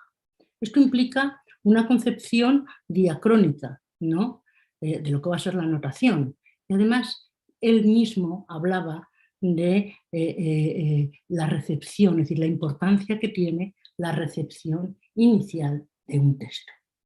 Otro artículo que describe muy bien este ciclo que les presento es Anotar otra vez el Quijote. Claro, él había publicado un primer artículo con Celina Sabor sobre las anotaciones del Quijote, es decir, eso es una lista de palabras y del origen de las palabras, cómo las registran los diccionarios. Anotar otra vez el Quijote, él va a volver sobre la anotación del Quijote que editó con Celina Sabor. Y además dice, justifica esta vuelta argumentando que no hay lectura definitiva y que toda nota está sujeta a revisión. Esto para él era un principio fundamental, ¿no? ¿Qué texto le va a interesar estos años? El texto que le va a interesar estos años es El Quijote de 1615, por dos razones. Y luego veremos, luego lo entenderemos un poco mejor. El Quijote de 1615 implicaba dos nociones que están íntimamente vinculadas a su idea de la anotación. Por una parte la novedad y por otra parte la invención. Prácticamente todos los artículos inciden en este eje. Claro, ¿qué es lo que pasa? Que esa incorporación a la anotación del lector, dirigirse al lector de la época, le va a permitir interesarse o reorientar sus propios intereses. Es decir, ¿en qué se va a fijar Lerner en este, si ustedes quieren, segundo momento? Primeras documentaciones es lo que le va a interesar. Fruncido con el sentido de afectado, que no aparece en ningún otro texto. Todo el elenco de cultismos que incorpora Cervantes, etéreo, zodiaco, magnitud, él los va a ir rastreando. Las entradas únicas, ¿no?, que no aparecen en otras obras del corpus cervantino, y también aquellos registros lingüísticos que son novedosos en la lengua literaria. En el caso del Quijote era, claro está, la lengua popular. De hablar de cazoleros en Valladolid, de berenjeneros en Toledo, de vallenatos en Madrid o de jaboneros en Sevilla, era cotidiano en la lengua de todos los días, pero no formaba parte todavía del lenguaje literario, es Cervantes quien lo incorpora. Un segundo estrato que va a añadir Lerner a su investigación es la reconstrucción del contexto histórico. ¿Qué es lo que va a pasar? Bueno, yo lo vinculo, la idea o el peso que le pone Lerner a la reconstrucción del contexto histórico al historicismo, pero además al historicismo de la Escuela de Filología Española. Claro está, es una consecuencia lógica de su concepción de la obra literaria. Si por un lado está hablando del lector de época, si por otro lado está hablando de esa lectura literal, es decir, eso implica un texto muy estable. Naturalmente, lo que rodea y lo que rodea al lector, al autor y al texto no es sino el contexto de la obra, el contexto cultural o histórico-cultural de la obra. Este segundo estrato se ve con claridad en, bueno, por supuesto en Quijote, las anotaciones que hace de la Araucana, pero sobre todo en la Silva de Pero Mesía. Allí, expresamente, él declara: lo que me interesa es rastrear los libros que pudo leer el escritor y la necesidad de recuperar para el lector actual. Es decir, él concibe al anotador como una especie de intermediario entre ese lector primero y el lector actual. Lo que nos interesa es que podamos explicarle lo que leyó un autor u otro al lector moderno.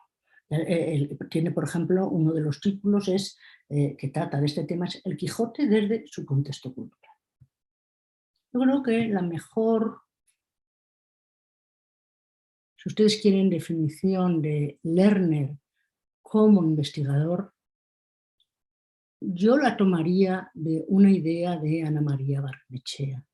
Y es, Lerner empezó como químico, siguió luego su trayectoria filológica, pero yo lo llamaría una especie de ingeniero de la caminería.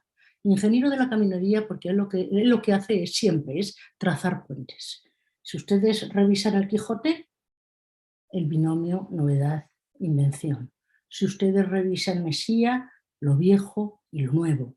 Si ustedes revisan Ercilla, otra de las obsesiones que tenía, ¿no?, que era el vínculo entre lo peninsular y lo americano. Él era americano y se dedica prácticamente toda su obra a la literatura peninsular, o cuando edita el Quijote, edita un texto clásico peninsular, pero lo anota para un lector americano. Y el presente y el futuro, que supone el cierre del círculo y una vuelta a los orígenes. Comenzó, lo he dicho antes, estudiando las lenguas indígenas y terminó, si no estudiando la lengua toba, sí las teorías de indios, los orígenes de los pueblos del continente americano. Fue su último artículo y yo creo que es eso, es una vuelta a las preocupaciones que tuvo en un principio. Desde luego he dejado en el tintero muchos aspectos de la concepción de la notación de Lerner, habrá otros que he simplificado en exceso, pero en fin, en cualquier caso podemos discutirlos en el debate. Muchas gracias.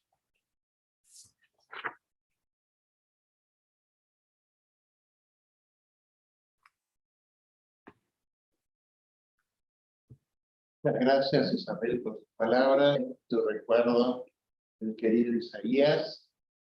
Y bueno, si entre los presentes quieren usar alguna pregunta, le ofrecemos la posibilidad de empezar a debatir con nuestros expositores.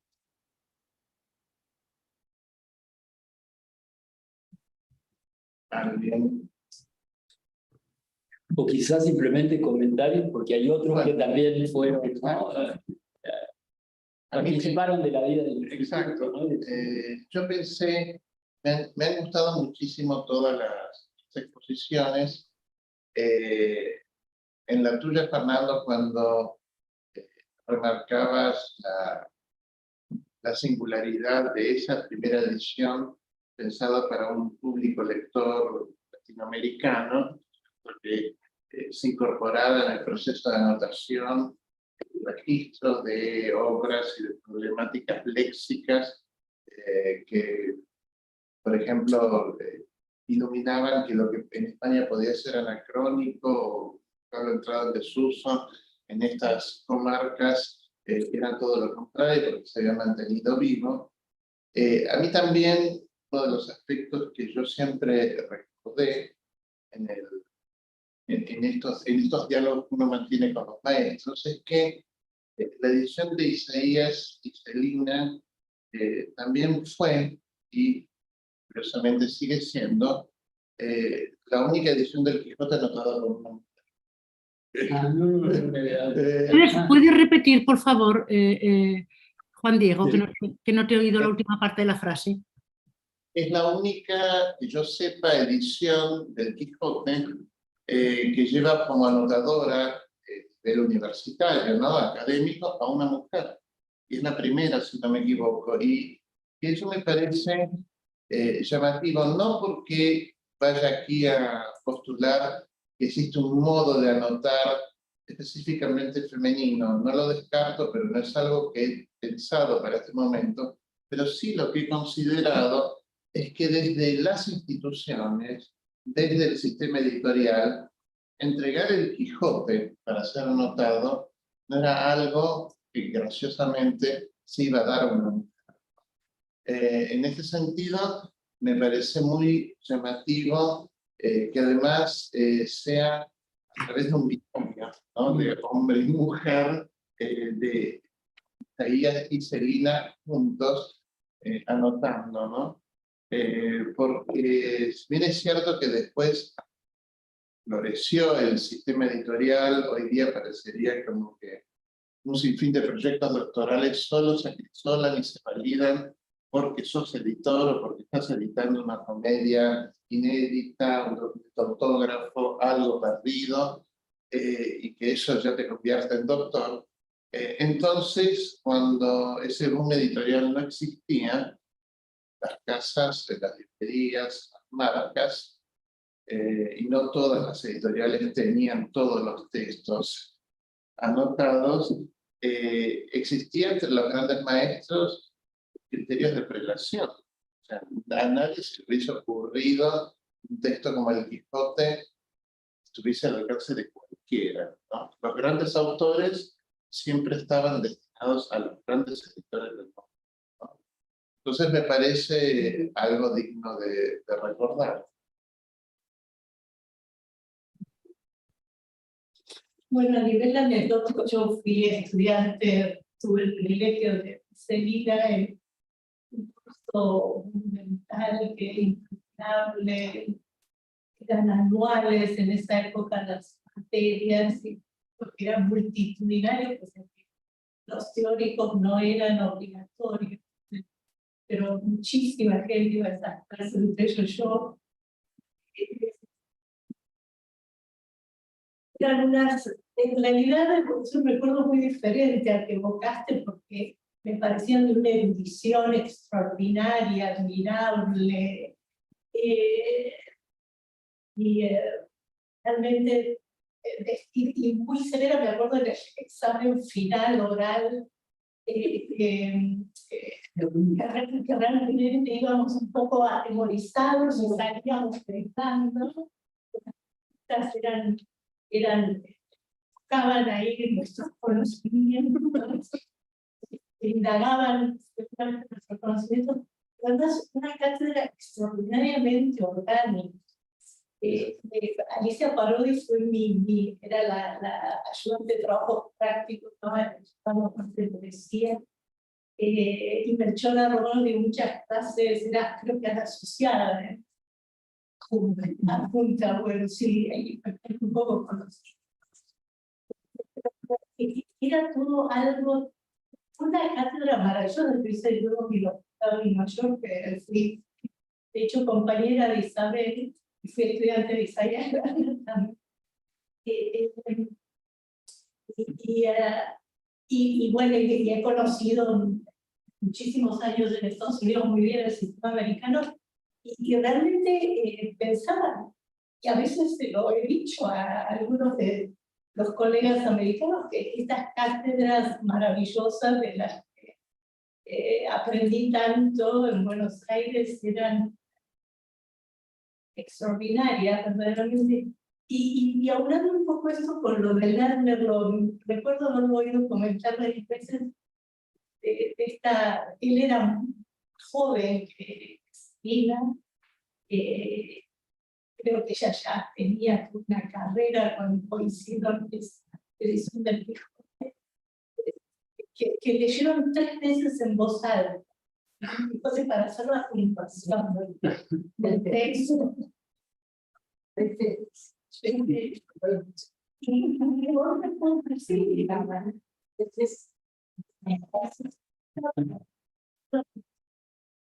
Una labor extraordinaria, él recordaba, de la que aprendió muchísimo, pero también como el encuentro de 2 mundos, no solo hombre y mujer, allá profundamente judío, que no era religioso, bueno, ella de una formación totalmente diferente, y cómo se habían encontrado esos 2 mundos tan fructíferamente, desgraciadamente luego todo eso se dispersa en la Argentina por circunstancias políticas,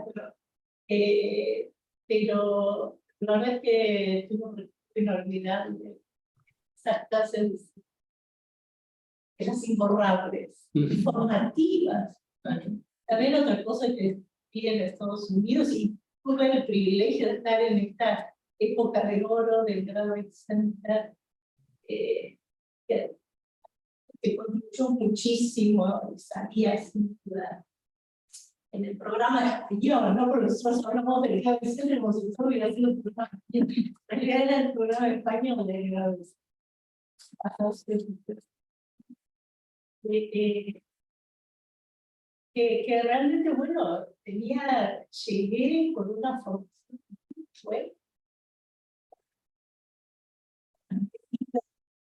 carrera de letras que me permitió hacer muchas cosas. Bueno, una pequeña contribución, muy emocionante. Irene. Adelanto. Sí, Irene, es un placer verte. No os tenía a la audiencia puesta en pantalla, yo a veces soy un poco torpona con la electrónica, pero ahora cuando has mencionado el Graduate Center, he dicho, ¿quién es? Porque no te había reconocido por la voz. Nosotros, cuando estuvimos haciendo la edición del Persiles, no estuvimos 3 meses para ver la entonación, ¿no? Bueno, estuvimos poniendo las comas y los puntos. No solo, porque había otros aspectos, ¿no? Lerner era muy cuidadoso y en cuanto veía una palabra, es decir, él tenía olfato para saber qué había que anotar y qué no había que anotar, ¿no? Entonces enseguida ponía, apunta. Yo allí lo que hacía era un poco de ayudante, apunta, hay que mirar esto y lo otro. Si no era realmente... Juan Diego, quería decirte también otra cosa, y es que respecto a lo que tú has dicho sobre los grandes textos estaban reservados a los grandes escritores, cuando yo fui en España a proponerle a un profesor, digámoslo así, de la Universidad de Zaragoza hacer una tesis sobre el Persiles, lo primero que me dijo es que Cervantes ni tocarlo. Y entonces, claro, sin embargo, cuando se lo propuse a Lerner estuvo total, bueno, ni siquiera cuestionó que me quisiera dedicar a una obra, a un autor de primera línea, porque entonces el Persiles no era ninguna obra, no tiene, creo yo, la proyección que tenía, que tiene hoy. Claro, yo justamente eso quería preguntar, aprovechándonos que están ustedes, ¿no? ¿Cómo estas cuestiones del mundo vivo de los 2 profesores, ¿no? ¿Cómo era el trabajo de anotación con Isaías, que además también quizás algún relato habrá de cómo habrá sido su trabajo con con Celina, y también esto, cómo eran las clases de Celina, que tanto, además, sí, siempre hay, la verdad es que siempre hay un relato del lado de Fernando y hay otro relato de otra gente, ¿no? Siempre todo el mundo, sin duda, alabando a Celina, pero es otro panorama a veces el que nos muestra Fernando, y bueno, eso, ¿cómo eran las clases de Celina? Y ¿cómo era el trabajo de anotación? Bueno, algo dijiste justamente, Isabel, ¿no? Con Isaías. En cuanto a las clases, yo lo que puedo decir es que realmente había algo que transmitía Celina, que era la pasión por lo que estaba escribiendo.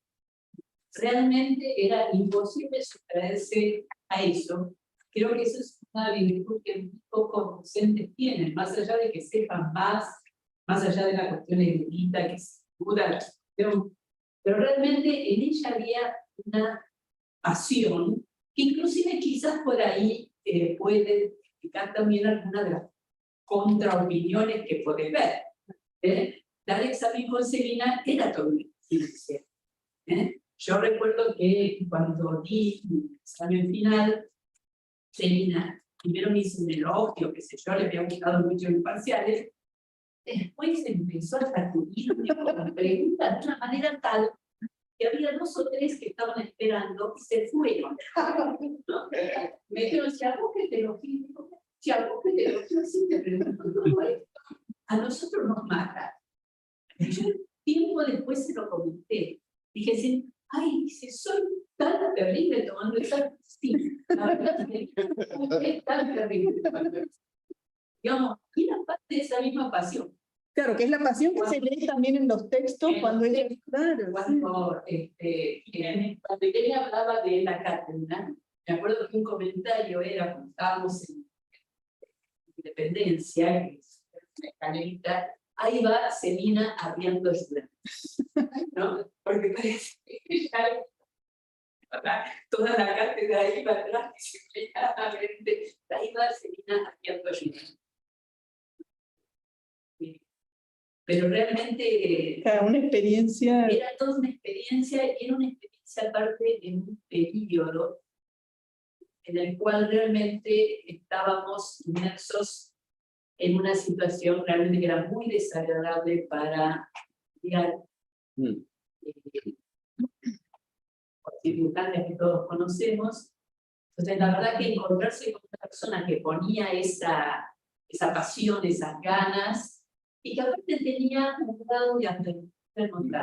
Sí, sí. Yo cuando yo me acerqué a Celina para que me quiera, becas, yo iba obviamente con un tema que sería que a ella le gustaba, pero, bien, ok.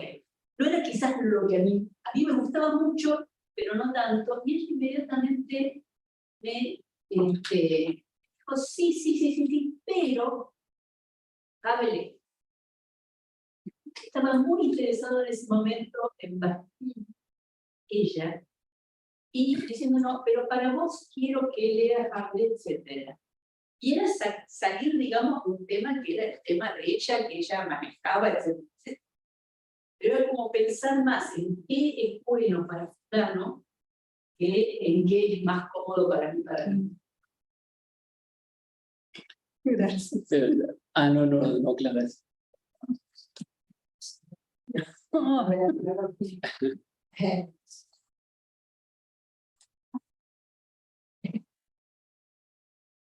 Te quiero contar una anécdota un poco graciosa de televisión.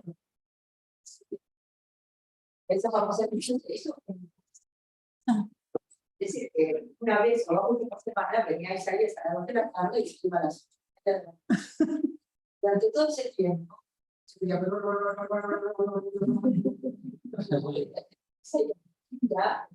que de repente se detenía en un momento que había que reflexionar sobre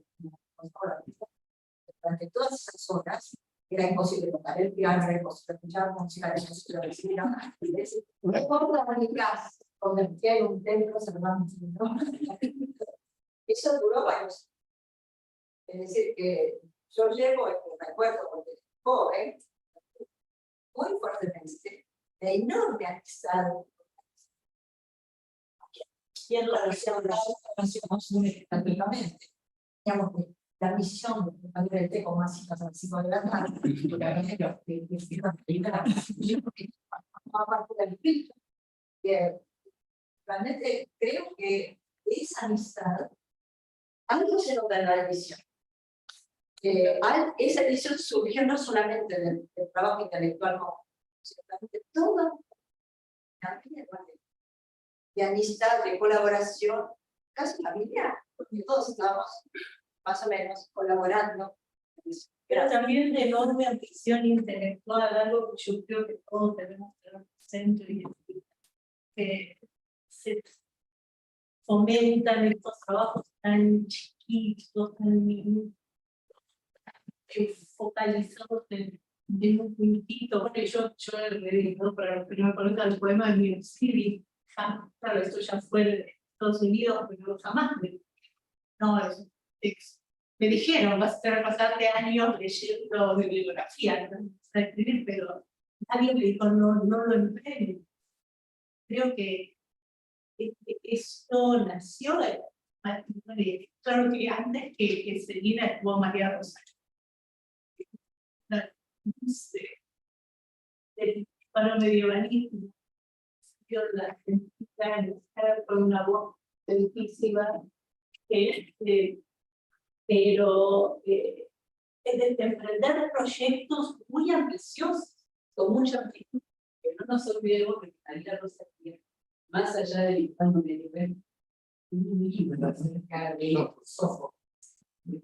Es realmente una maravilla. Es decir, no existía ese encasillamiento en la ultra especialización, sino que realmente había, creo que, una visión de una amplitud. Y bueno, en otra, sí, la producción mucho más abarcable, desafiarle la producción. Y creo que alguien mencionó algo de María Rosario, que le decía que, ¿no? Que publicara. Que publicara más que enseñar. Y claro, yo estoy pensando, pero es la voz de María Rosario de Estados Unidos, ¿no? Que publish your courage. Puede ser, claro. Sí. Y se ha convertido en la ley en todos lados. Sí. Entonces, ya nadie escapa eso. Pero hay que rescatar por esa labor formativa, ¿no? Porque Celina no solo fue, su labor fue todo lo que es una herencia. Y ahí, retomando un poco lo que comentaba Susana, esa pasión se transmite solamente explicando. O sea, yo la recuerdo a Celina, mi primer recuerdo es dando Garcilaso, leyendo sonetos de Garcilaso. Para mí, todavía hoy cierro los ojos y la veo. Me acuerdo en el de dando la fe por presupuesto y decir, pero esa fe no es nada religioso. No. Cambié para que realmente entendiéramos esos sonetos, cómo estábamos dialogando con Garcilaso, nosotros ya en Charcas, con textos del siglo XVI a través de Celina. La recuerdo así. Yo recuerdo, no de otra parte en la Riguera, por ese soneto. Y quizá para atenuar un poco esta sensación que doy. No, a mí me encanta. No, quiero decir, era una persona autoritaria y esto podía crear cierto roce. Ahora, yo recuerdo cuando yo llegué a su primera clase, un aula de la calle Independencia, primero yo trabajaba 8 horas y media por día, pero el curso de Celina Cortázar era de 18 a 20, Sí. y luego el práctico de Alicia Parodi de 20 a 22. Es decir, que los que trabajábamos podíamos ir a clase, cosa que otros profesores ni se imaginaban que uno tenía eso. O sea, ya ahí hay una cosa incluso social.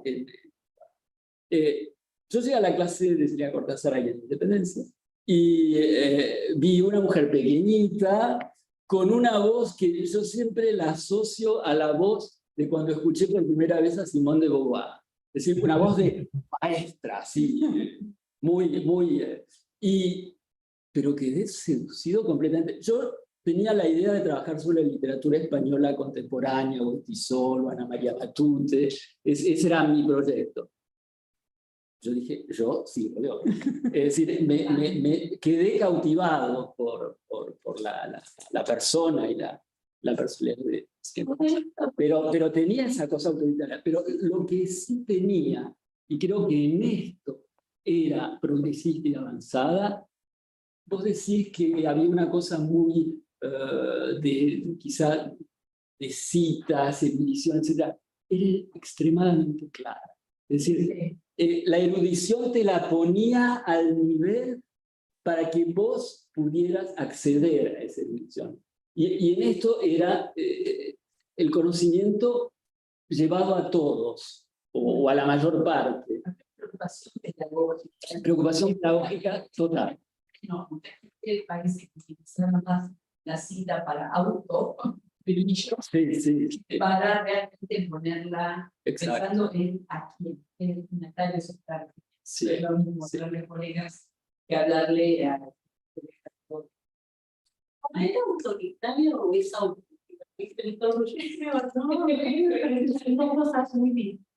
Y yo soy una persona que choca con la personalidad muy fuerte, y así choqué también con Isaías, que también era otra personalidad muy fuerte, y sin embargo, reflexionando, creo que era la voz de alguien muy seguro de su conocimiento, muy seguro de lo que quería transmitir. Más que autoritario, me parece que era una voz con gran autoridad intelectual. Sí, sin duda, en ese sentido, sí. Un poco de muchísimo respeto, Sí, claro. pero también cierta distancia. Sí. Yo recuerdo con Alexis, era Melita Romano sin sacar.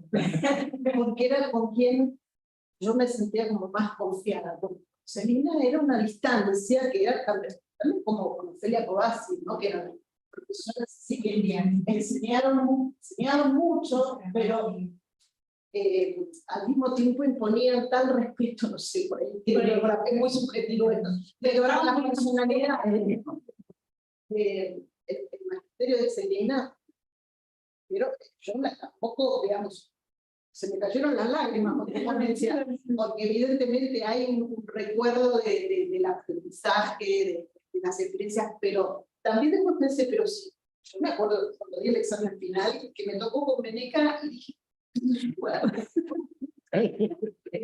yo no tuve tal cual. Yo tengo otra visión de las cosas, pero bueno. Fernando. Sí, Isabel. Es que si me pierdo la mitad porque el sonido es muy malo. Pero yo quería comentarte que lo que has dicho antes de la claridad en el conocimiento, eso lo compartía Lerner con Celina. Cuando él anotaba, había una cosa que le ponía nervioso, y es dar un ejemplo literal, con comillas, de otro texto y no explicar el significado. Lo ponía, pero grave. Entonces siempre decía, no, hay que decir con claridad qué significa la palabra. No sirve solo hacer hay una acumulación de autoridades. Y eso en la anotación él siempre lo llevó a rajatabla. Sí, y se nota, ¿no?, en esto de acompañar al lector en las notas, ¿no? Que son Sí. como tipos de ediciones que ayudan justamente, que casi como una vez tiene la sensación de tener como al profesor al lado, ¿no?, que va guiando. Y es tan importante eso, sí. Por eso me gustaba tener la experiencia de ver cómo era el trabajo directo con los textos. ¿Te refieres a Lerner también? También, por supuesto, sí. Nosotros Sí, nosotros no llegamos a anotar todo el texto del Persiles. Hicimos el trabajo previo. Algunas notas sí que las hicimos, pero eran dos cosas. Una, lo que acabo de comentar, y la segunda era no dejar autoridad sin comprobar. Eso, claro, exigía un tiempo. Yo creo que con la edición de La Silva estuvo 8 o 9 años. ¿Por qué? Porque todo lo comprobaba, todo lo miraba, ¿no? Y había otro aspecto que a él le interesaba mucho y que no es muy común. Y decía lo siguiente: los anotadores solo anotan lo que saben, no lo que no saben. Pero si no lo sabes, hay que dejar constancia de que no lo sabes. Son detalles, ¿no? Que, es decir, eso él lo tenía muy presente.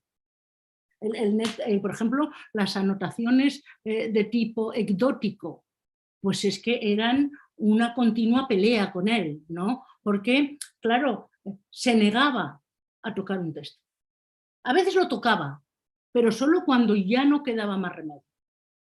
Si no, es decir, el principio que tenía es que, sobre todo si el texto lo había revisado el autor, eso iba a misa. Y la explicación que daba es que la limitación está en el anotador que no entiende el texto, pero no, pues claro, porque siempre puedes encontrar una referencia a tal o cual aspecto del texto que no conoces. Por eso también, como les he citado antes, decía no, todas las notas son revisables. A mí, Muchísimas gracias. en este diálogo tan interesante, también me interesaba recuperar esa dimensión artesanal, en cierta medida, y también humana, ¿no? Porque, bueno, en filología, cuando yo empecé a investigar, me acuerdo que, bueno, no existía internet, entonces, bueno, para hacerse de la propia bibliografía uno tenía que bajar las colecciones de revistas y empezar a fichar. Y me acuerdo que una de las veces que me ocurrió en una pausa después de haberme encastrado con polvo y todo, dije, voy a ver este fichero, porque empecé a encontrar fichas con voces anotadas. Paso y le digo a Alicia, ¿y esto qué es? Ah, es la nota de Celina. Son las notas de Celina y Isaías, bueno, donde se veía las voces anotadas a mano, ¿no?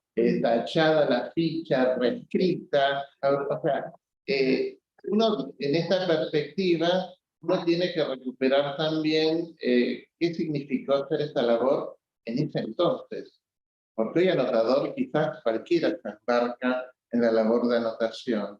En ese entonces era partir de cero, en la mayoría de los casos no tener todas las fuentes, los textos, las versiones de colegas precedentes. Y en ese sentido, yo insisto también en esta dimensión artesanal, tratando de evocarlo con un sentido valorativo, ¿no? De que una cosa que es típica, yo sigo usando la edición de Celina y Isaías, es con la que yo he trabajado toda mi vida. He comprado todas las otras que han venido después, pero la única con la que trabajo es esa, porque tiene un aspecto de las notas que es muy útil, que no tiene esa dimensión aluvional. O sea, uno sabe que en la de Rico va a encontrar cosas hasta sobre el ADN de un tío perdido de San Juan en una nota. Pero realmente eso no viene a cuento. Y lo que tiene muy afilada la edición de Celina e Isaías es el criterio de criba. Por ejemplo, sobre determinadas problemáticas léxicas, sobre alguna cuestión histórica. A ver, uno puede confrontar y ver que han anotado sobre 50 autoridades distintas. No son todas coincidentes. La que ellos eligen es la que es más atractiva.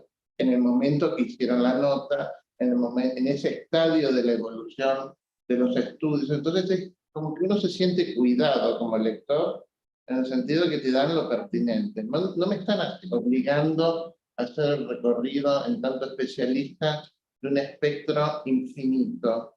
Yo necesito en todo caso precisión sobre un aspecto, no sobre 10 cursos acumulados en una nota, ¿no? Entonces eso también es muy valioso, porque es colocarse en un pie humano de igualdad con el otro, de de reconocer que todos tenemos necesidades, también como lectores, ¿no?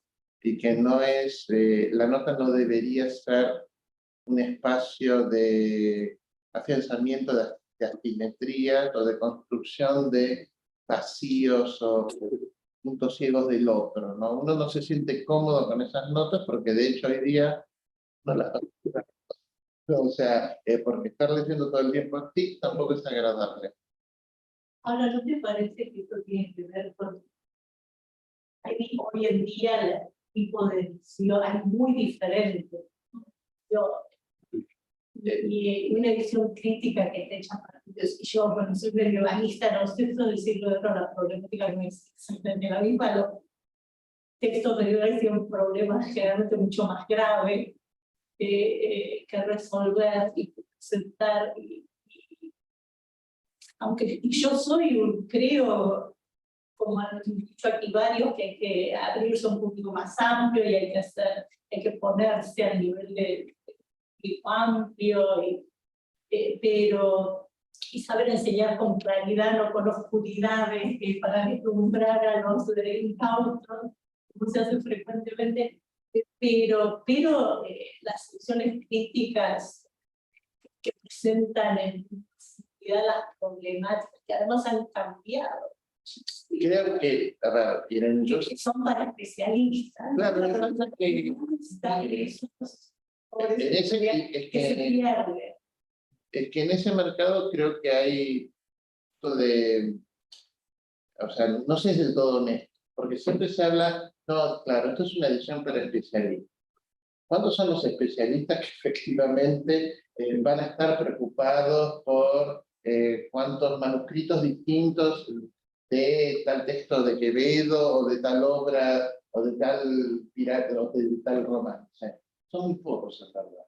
Y sobre texto de que se escribe para un hiperespecialista, se hace una edición que solo resulta de interés, tal vez en su vida, en algún momento puntual, a 50 personas, y no se piensa la importancia que hay un amplísimo espectro. Digamos, el alumno de colegio secundario y ese hiperespecialista es un espectro amplísimo. Bueno, pero es pensar en públicos distintos. Digo, me parece que son cosas válidas, todos esos trabajos son válidos. Yo no estoy diciendo que no sea válido, yo digo que también hay un punto de insinceridad donde no se admite que el mercado de especialistas no merece que la editorial les publique. Ahora, seamos realistas. ¿Cuántos especialistas hay que puedan mantener la tirada de la edición pública? Pero lo que pasa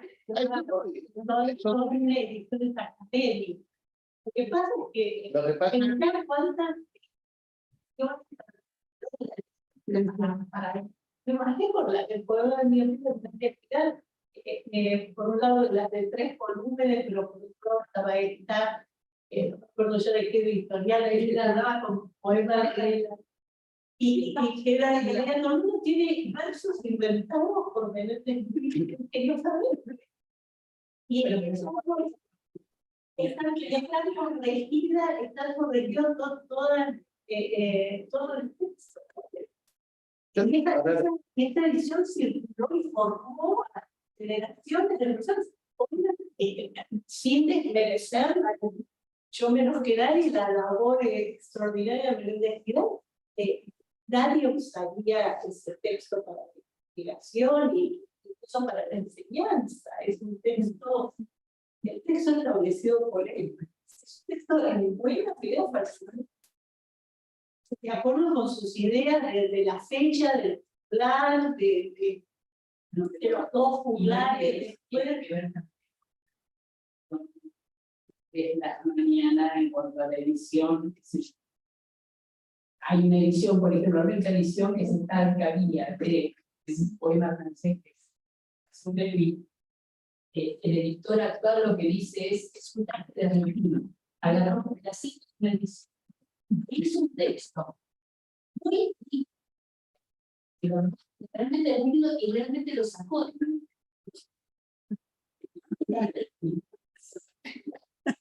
Bueno, eso hay distintas estimaciones críticas para pero tener una edición, realmente si queremos alguien que quiera hacer una buena edición para un público amplio del poema de Miossí, necesita una edición crítica que explique los temas, y también eso te permite a veces tiene que estar explicado en la cara y esas lecciones a mí me parece que son difíciles de leer, complicadas. Pero yo que soy medievalista, sí me ocupo, lo primero que leo, de qué manuscrito, de dónde sacó, cómo, cuáles son los criterios de esto es lo primero que leo, pero creo que es una problemática específica de nuestro campo, en otros campos para cambiar. Isabel creo que Isabel quería hablar, que Isabel, te damos la... Una cosa muy breve, vamos a ver, cada periodo, y si me apuran, cada autor tiene su política de edición. Es decir, no es igual el poema de Miossí o la Celestina, Dios nos libre, sobre todo la Celestina, que editar el Quijote. Es decir, el Quijote, para empezar, no hay manuscritos. Alguna cosilla hay por ahí, problemas anecdóticos, pero, o el Persiles.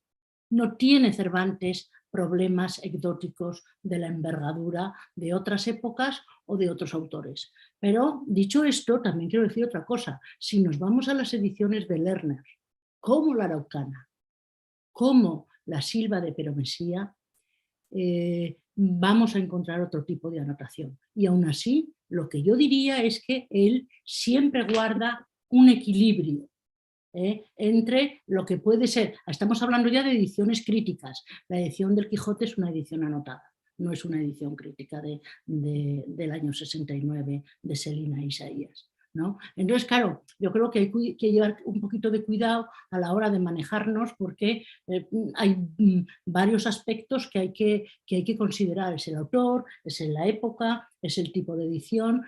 Yo en Lerner veo, es decir, para mí Lerner, la contradicción que he señalado antes, contradicción que no es contradicción, porque ahí todo se iguala y todo convive sin fisuras. La podemos aplicar también a las ediciones. Es decir, está esa doble cara, por decirlo así. Por un lado la erudición y por otro lado un esfuerzo extraordinario por hacerle llegar el material al lector totalmente filtrado para que entienda el texto y no esté 2 horas mirando notas. Claro.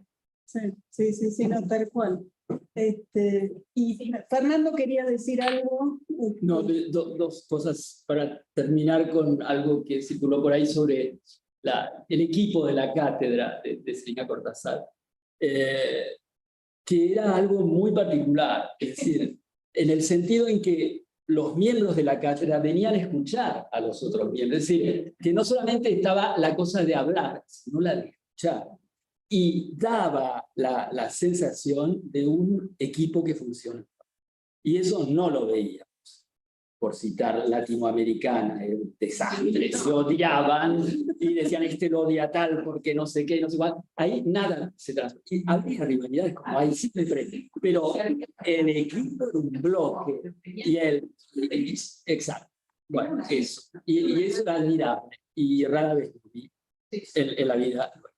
Y la otra cosa que quería decir, como Ruth no está, es que la estamos olvidando un poco a Frida Weber de Kurland, y quería decir que en mi percepción, la edición, que es una edición crítica de la recopilación en metro de Diego Sánchez de Badajoz, tuvo un peso inmenso, porque no se llegó a hacer otra, y porque hay una edición de cátedra que es parcial, hay ediciones parciales, y todos los que trabajan sobre Diego Sánchez de Badajoz, sin duda, no es Cervantes, entonces son menos, consultan y vuelven a consultar esta edición de Frida Weber de Kurland, que es también un ejemplo de trabajo en equipo. Porque hay una introducción donde además dice que una de las que más trabajó fue Celina Cortázar, etc. Pero son muchos los que trabajaron, y es también un ejemplo. Y creo que como edición es quizá el aporte más importante dentro del siglo de oro del Instituto de Filología, porque los otros son otras ediciones, pero esta es la única y circula en el mundo realmente. En las bibliotecas del mundo está esta. Bueno, no quería que nos olvidáramos de Frida. También para comentar que hay, para decir que hay comentarios en el chat, hay varios comentarios de Marina Espalleiro, de Poli y Damaris Grillo, de Clea Herbert, ¿no? Y uno de los comentarios de Marina Espalleiro justamente le agradece a Ruth por esa semblanza de Frida, y dice, y por poner énfasis en la luz que ella mantuvo encendida en tiempos de las dictaduras, ¿no? Y bueno, y después hay otra serie de comentarios de Marina sobre Celina, bueno, manda saludos. Ariel.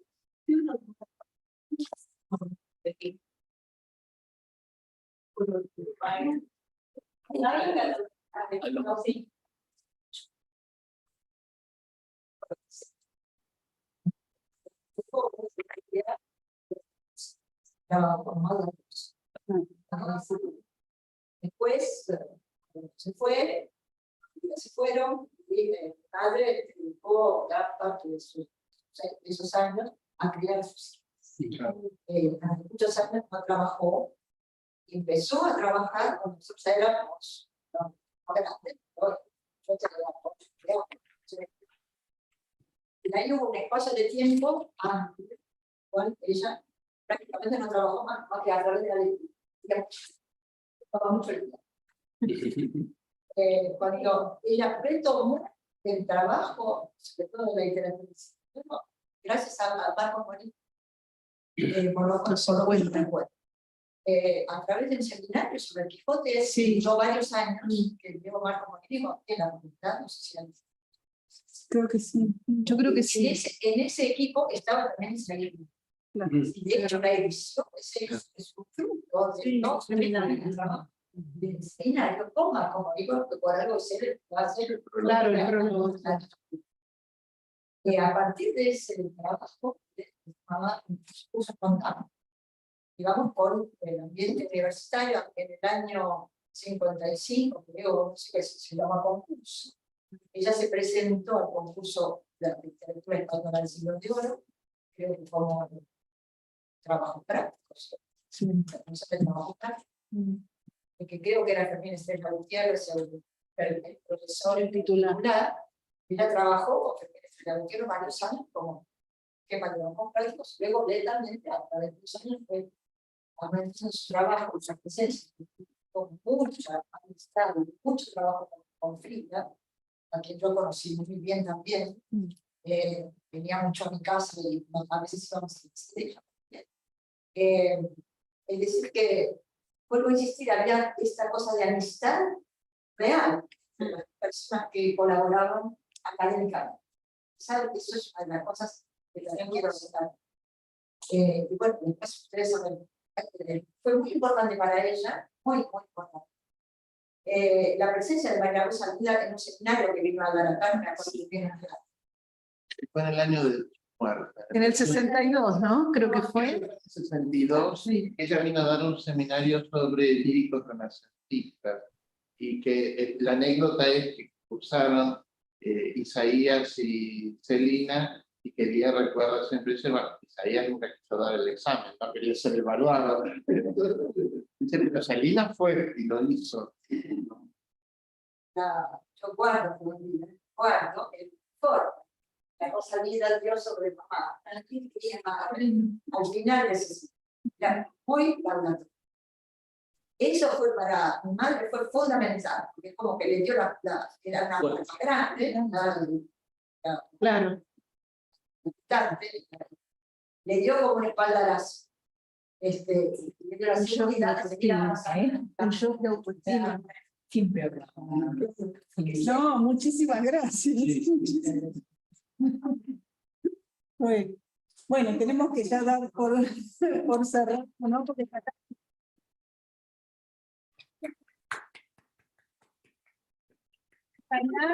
a Isabel, a Ruth en la distancia, y agradecerles a todos ustedes que vinieran y participaran. Gracias y a Diego que ideó todo. Bueno, Isabel, muchísimas gracias. Gracias por estar ahí. Y nos vemos. Muchas gracias a todos vosotros. Gracias. Nos vemos.